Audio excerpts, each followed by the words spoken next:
يا أيها المدثر قم فأنذر وربك فكبر وثيابك فطهر والرجز فاهجر ولا تمنن تستكثر ولربك فاصبر فإذا نقر في الناقور فذلك يومئذ يوم عسير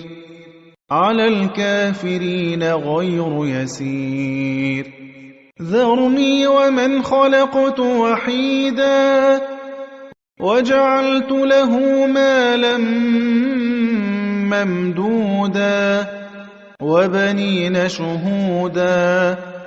ومهدت له تمهيدا ثم يطمع أن أزيد كلا إنه كان لآياتنا عنيدا سأرهقه صعودا إنه فكر وقدر فقتل كيف قدر ثم قتل كيف قدر ثم نظر ثم عبس وبسر ثم أدبر واستكبر فقال إن هذا إلا سحر يؤثر إن هذا إلا قول البشر سأصليه سقر وما أدراك ما سقر لا تبقي ولا تذر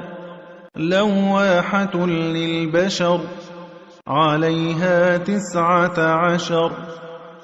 وما جعلنا أصحاب النار إلا ملائكة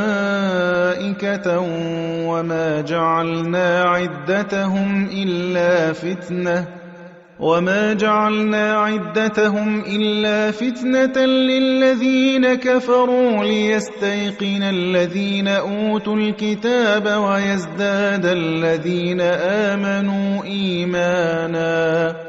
ويزداد الذين آمنوا إيمانا